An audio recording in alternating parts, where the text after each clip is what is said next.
Hey guys, it's Miss Robertson, and I'm your instructor for art appreciation.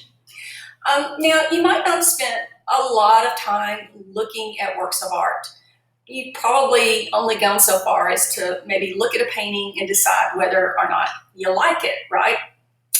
In this course, we're going to go a little bit further than that. We're going to delve into works of art and understand more about why they were created and how they might connect with us today. So one of the best ways of doing that is to kind of break a picture up into parts that you can then begin to look at.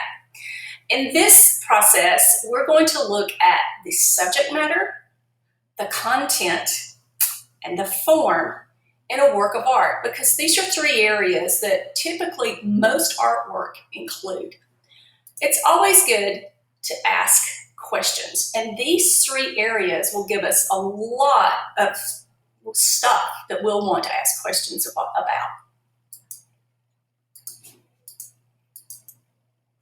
We're going to start out with subject matter because it's kind of the easiest one. So let's look at it. Subject matter. What is it? It's exactly what you see when you look at a work of art. Now, let's look at this work of art that I've got up here on the screen. Yeah, just look at it. What do you see?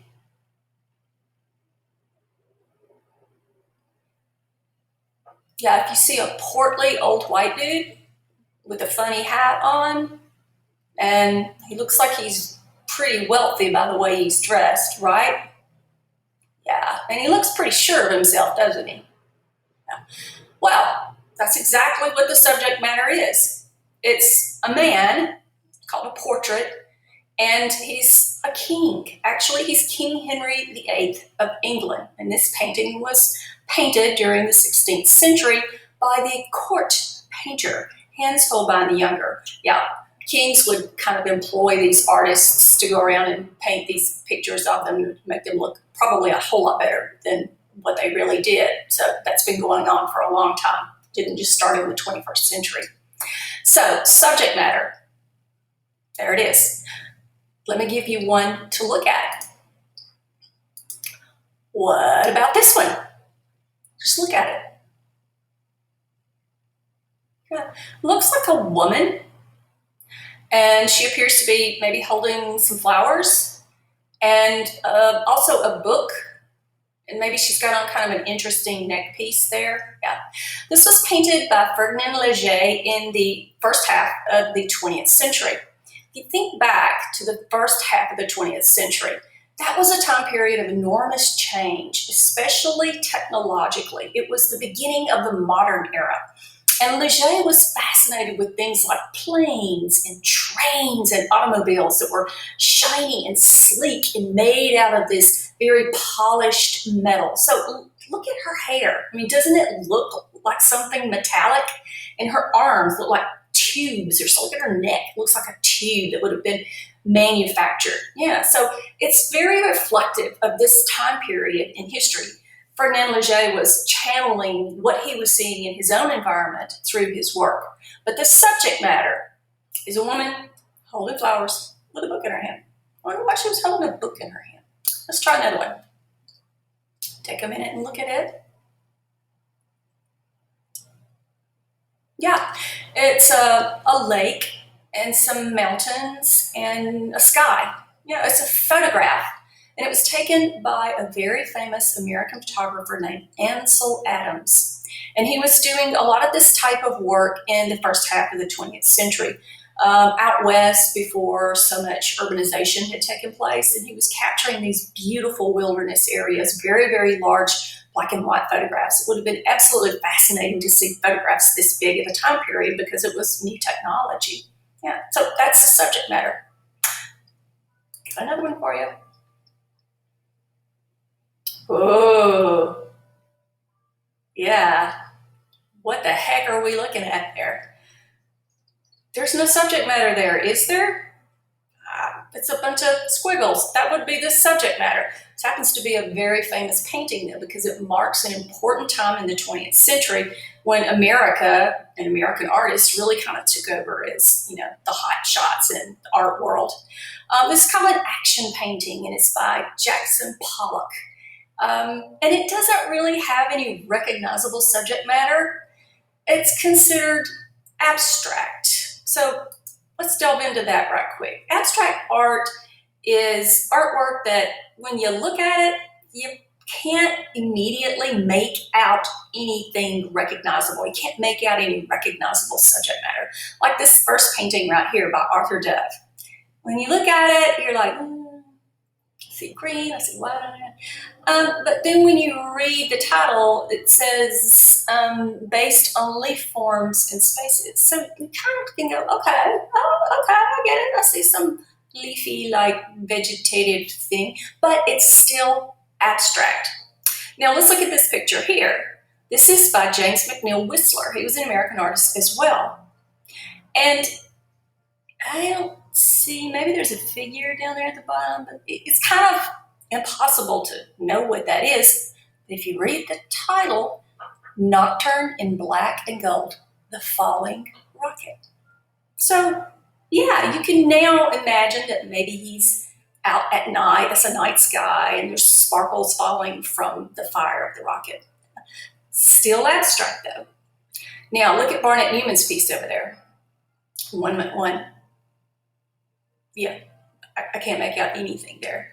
That is extreme abstraction. In fact, it's what's called non-representational. There's no subject matter there. So there is a continuum, you know, from realism, where you can really make out what you're looking at, all the way over to non-representational, with this abstract spectrum going from one side to the other.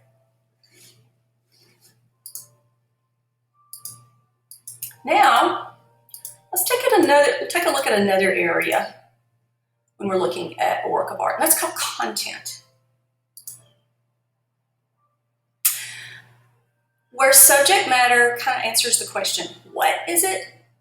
Content answers the question, why did the artist paint it? It's kind of like the message that the artist is trying to communicate. Yeah. Sometimes it's pretty apparent, and then sometimes you're not ever going to figure it out unless you do some research, right? If you were living at the time period that the artist Artemisia Gentileschi painted this painting, you'd probably know immediately what it was about and what she was trying to say. Yeah, she was a woman artist back during the Renaissance. So cool. So this is kind of like a morality picture. It's a painting that she painted. You know, when you saw it, you would be reminded that you should be living a very virtuous and morally good life. So the story goes that this is Judith, the chick with the blue dress on. This is Judith. And the dude getting his head chopped off is Holofernes, and the other woman in the little rust-colored dress, that's her handmaid. And so what happens is Holofernes is a king. He comes in and he attacks the town where Judith lives and kills her husband, and he basically says, now you're mine. And so she plays the part of, you know, she's disgusted basically, but she goes along with it, right? And so she goes to his camp with her handmaid that night, you know, because she belongs to him now, right? And so she shows up and she just charms him with her feminine wiles. And he just gets so smitten with this chick, right? And so he's just throwing back the ale and just gets drunk, plastered face down, passes out. She cuts his head off. Yeah, man, that's some revenge right there. But anyway, it was designed to shock you at that time period and make you realize that you better behave or Jesus gonna show up and chop your head off. That's the content. Now let's try another one. Ooh, yeah, Jacob Lawrence. Jacob Lawrence was a painter in the Harlem Renaissance during the first half of the 20th century. And if we look at this picture, we can easily see the subject matter is a bunch of people, and they look like they maybe have some suitcases, and they're all walking in the same direction, right? Yeah. And they all seem to have the same skin color. They're African American. Now, why he painted it is something that we would have to research. He was part of a movement when so many African Americans who lived in the South were leaving the South and migrating north. They were looking for better jobs, they were looking to be treated better. Things were really bad in Jim Crow South. And so there was this thing called the Great Migration, where families just in Southern African American families just picked up and they moved to places like Chicago and Pittsburgh and Detroit. And Jacob Lawrence wanted to capture this great American movement, this great migration. So he painted a series called The Great Migration. And this is one of the pictures from that. That is the wine. Let's look at another one. This is Pablo Picasso, La Guernica. And let's look at it for just a minute. What do you see? What's the subject matter? Yeah. Some kind of freaky looking, satanic looking bowl thing up there, and there's this big pop of light right up in there, like a flash ceiling light. And here's a woman over here, just like sticking her head in the window. She's holding a lamp, and you see this guy down here laying on the ground. He's got a broken sword, and this mom with looks like her baby's dead in her arm. Yeah, it's a horrific image. It is an image of war, and Picasso painted it in memory of the citizens of Guernica, a town in northern Spain that was bombed by the Nazis. And there's more to it, but it was exhibited at the World's Fair during that time period in, I think it was 1937. And it's huge. This thing is, it's a mural. It's enormous. But it is reflective of a horrific incident in time that when they flew over and bombed the community, it was market day. There weren't many men in the town. It was mostly women and children at market, so the tragedy was enormous. And they were trying to bomb out some rebels that were supposedly holed up in the city. So that's what that's about. So content, the why, the message that the artist is communicating. Form, how's it made? What are the materials that the artist used? What is the technology that they employed? How did they use the elements and principles of art, and we're going to study more about that, to create the composition? And this is a sculpture by Willie Cole. It's called Heart of Gold. And if you look at it, you can tell those are shoes. Those are heels, high heels, like ladies' pumps. And he's arranged them radially. And then in the middle, you see the gold shoes, which is the heart of gold.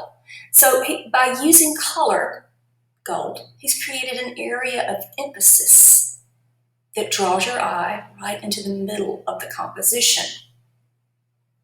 This is the form. How did he make it? Can you tell how this was made? Yeah, it's a very big sculpture called Maman, and it was made by Louise Bourgeois. She's an American artist, even she's got a French-sounding kind of name. And it's a giant spider. It's made out of steel, and it looks kind of scary, doesn't it? It freaked me out if I saw it. And it's very linear lines, and it's, even though it's large and scary, it looks so dainty, just perched on those tiny little points, right? Yeah. So that's the form of it, how it was made, very linear. It's made out of steel. Content. Why did she make a giant spider? Well, spiders are symbolic for creativity because they spin a web. And spiders are also symbolic for fertility and for motherhood because, you know, they raise their little egg pouch with their little babies in it, and they take care of it and everything. And Bourgeois had kind of a tumultuous relationship with her mother. She loved her mother, but it was tough. And so this sculpture is kind of like her reflecting on her relationship with her mother. So that would be form. So when you are analyzing a work of art and in your discussion forum, you will be asked to do so. There are 3 easy areas that you can say, what is the form? What is the content? What is the subject matter? but got it knocked out. Great. Thanks for joining me, and I'll see you again next time.